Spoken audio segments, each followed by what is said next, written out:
Hello friends, welcome to my YouTube channel. Exercise 10.5 से question number 8 करेंगे। If the non parallel sides of a trapezium are equal, prove that it is cyclic. अगर किसी trapezium की non parallel sides आपस में बराबर है तो आप प्रूफ कीजिए कि वो एक साइक्लिक है, साइक्लिक ट्रेपीजियम है। क्वेश्चन में फिगर आपको नहीं दी हुई है, आपको सर्कल बना के इसके अंदर एक ट्रेपीजियम बनाना है। मैंने बनाया A B C D is a trapezium where A B parallel to C D. A B और सी डी को मैंने यहाँ पे पैरेलल दिखाया है और क्वेश्चन के अकॉर्डिंग ए डी और बी सी ये बराबर है, ऐसा आपको गिवन है। प्रूफ ये करना है कि A B C D is a cyclic trapezium. अब ट्रेपीजियम में क्वाड्रिलेटरल ही तो होता है, तो साइक्लिक क्वाड्रिलेटरल आपको इसको प्रूफ करना है। तो कोई भी साइक्लिक क्वाड्रिलेटरल उसके जो अपोजिट एंगल्स होते हैं ना, उनका सम 180 डिग्री होता है। यानी अगर यहाँ पे angle A plus angle C मैं 180 डिग्री प्रूफ कर देता हूँ तो ये ए बी सी डी ये अपने आप ही साइक्लिक ट्रेपीजियम प्रूफ हो जाएगा। अब ए प्लस सी कर दूँ या मैं angle B plus angle D भी कर सकता हूँ, ये मेरी चॉइस है। दोनों करने की ज़रूरत नहीं है, सिर्फ एक पेयर भी कर देते हैं ना तो बात बन जाएगी। चलिए ऐसा ही करते हैं इसके अंदर।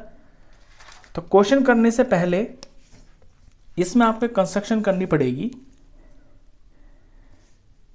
कि यहां से डी से नीचे की तरफ ये जो ए बी है यहां पे आपको परपेंडिकुलर बनाना है। इसका कुछ नाम रख देता हूं मैं, फॉर एग्जांपल ए। इसी तरह यहां सी से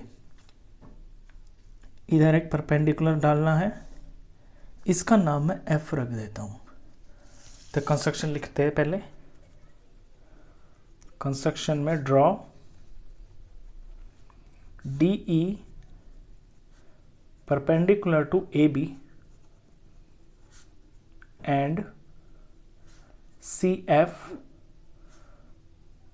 परपेंडिकुलर टू ए बी। ये दोनों मैंने परपेंडिकुलर्स डाले हैं। अब ऐसा करने पर ये दो ट्राइंगल तैयार हो गए हैं। ये छोटे छोटे पतले ट्राइंगल आपको दिख रहे हैं ना, इन दोनों ट्राइंगल्स को आपको कॉन्ग्रेस प्रूफ करना है। तो कॉन्ग्रेस प्रूफ करने के लिए इन्हें ले लेते हैं। नाउ इन ट्राइंगल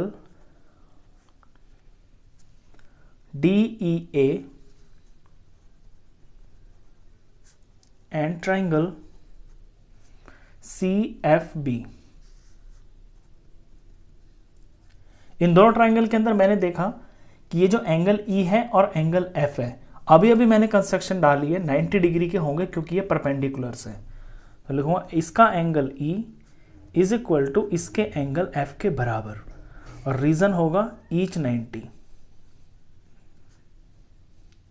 दूसरी चीज, ये जो ए डी है और ये जो सी बी है, ये दोनों क्वेश्चन के अंदर गिवन है। ये नॉन पैरेलल साइड्स है ना ट्रेपीजियम की, ये आपस में बराबर है, ये गिवन है। तो इसका ए डी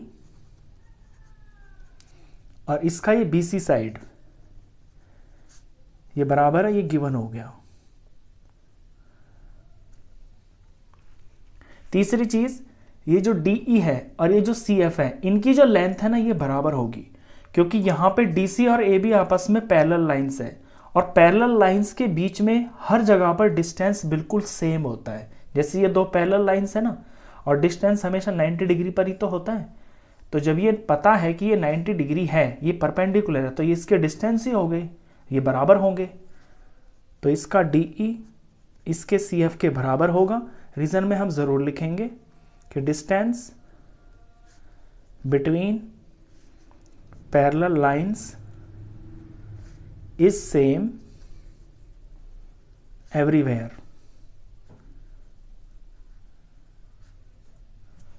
हर जगह पे मैं थ्रू आउट जहां तक भी पैरेलल लाइंस जा रही है हर जगह पर आपका डिस्टेंस सेम होता है। अब यहां से तीन चीजें मिली मेरे को। ये तो हुआ राइट एंगल और ये हाइपोटेन्यूज का काम कर रहा है यहाँ पे क्योंकि ये 90 डिग्री है। ये एंगल ट्रायंगल के अंदर ये वाला एंगल 90 डिग्री है, इसके सामने जो साइड होती है ये हाइपोटेन्यूज होती है, तो ये हाइपोटेन्यूज है और ये कोई साइड हो गई। यहाँ पे RHS रूल लग गया, तो therefore triangle DEA is congruent to triangle CFB और रूल लगा यहाँ पे राइट एंगल, हाइपोटेन्यूज और साइड वाला। ट्रायंगल कॉन्ग्रेस प्रूफ हो गए। जब ट्रायंगल कॉन्ग्रेस प्रूफ हो गए तो इसके जो करस्पॉन्डिंग पार्ट्स है वो आपस में बराबर होंगे। यहाँ पे मुझे ए को और बी को लेना है। एंगल ए और एंगल बी आपस में बराबर होंगे क्योंकि ये इसके करस्पॉन्डिंग पार्ट है, तो इसका एंगल ए इसके एंगल बी के बराबर होगा। इसी तरह से यहाँ पे मैं कुछ नाम रख लेता हूँ, इतने एंगल का नंबर 1 और इस एंगल का मैं नंबर 2 नाम रख लेता हूँ। इसका ये वाला एंगल 1 इसके एंगल 2 के बराबर होगा।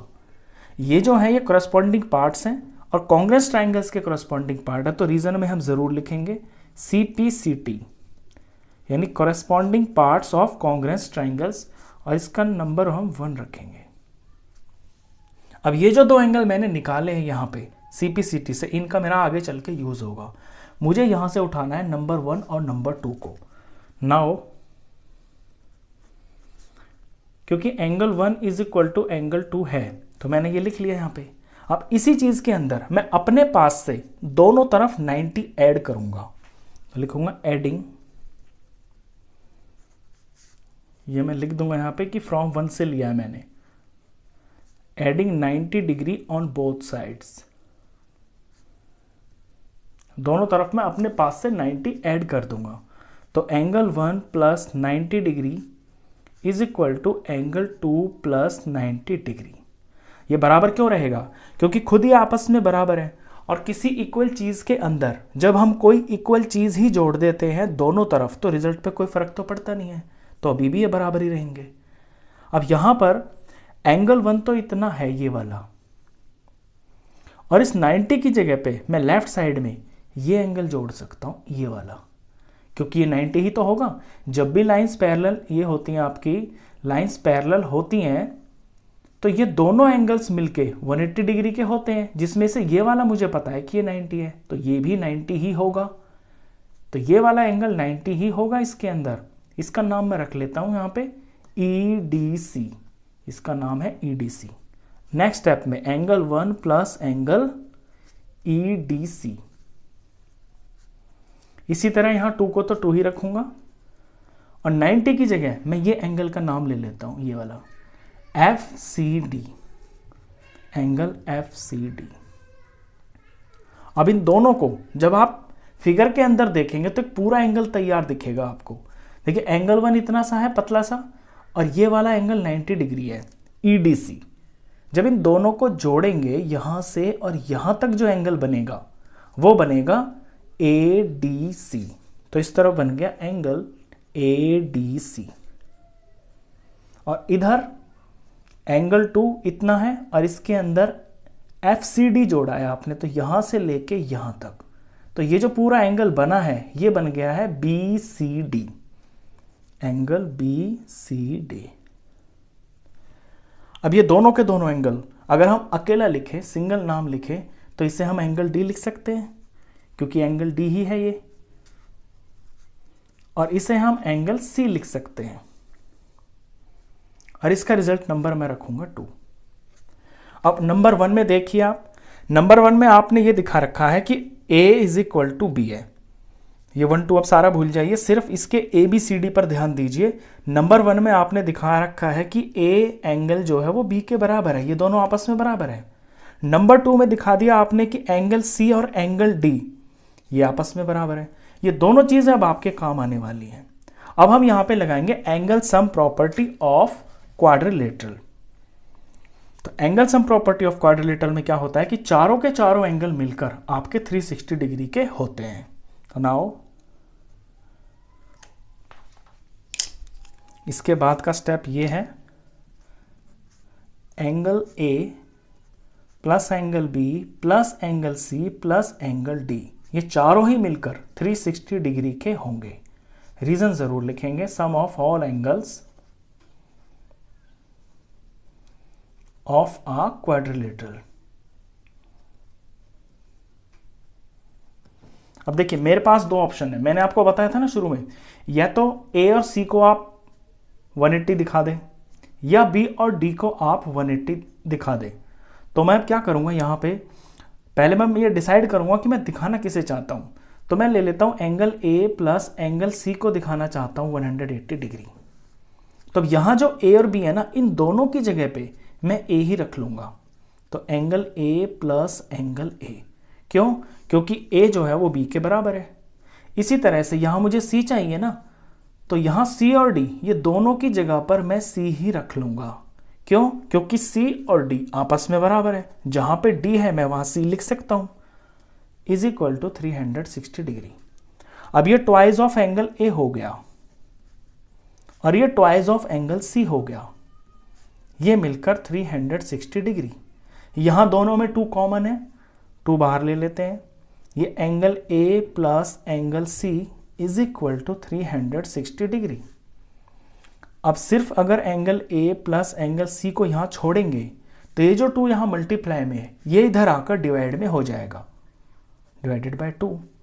तो यहां से मिल गया angle A plus angle C is equal to 180 degree. बस मैंने दिखा दिया कि angle A plus angle C 180 degree का है। अब ये क्या है? ये है अपोजिट एंगल्स। अब जब किसी भी क्वाड्रिलेटरल के अपोजिट एंगल्स का जो सम होता है वो सप्लीमेंट्री होता है, अगर सप्लीमेंट्री हो वो 180 डिग्री के दोनों मिलकर, तो वो जो क्वाड्रिलेटरल है साइक्लिक ही होता है। लास्ट में आप अपना रिजल्ट लिख दें, because sum of opposite angles is 180 degree, therefore ABCD is a cyclic। Trapezium लिख देता हूं मैं, ट्रेपीजियम ये ना इसका नाम, trapezium ABCD is a cyclic, ये साइक्लिक है। क्वेश्चन खत्म। तो इस वीडियो में बस इतना ही। नेक्स्ट क्वेश्चंस के लिए मिलते हैं फिर नेक्स्ट वीडियो में, तब तक के लिए गुड बाय।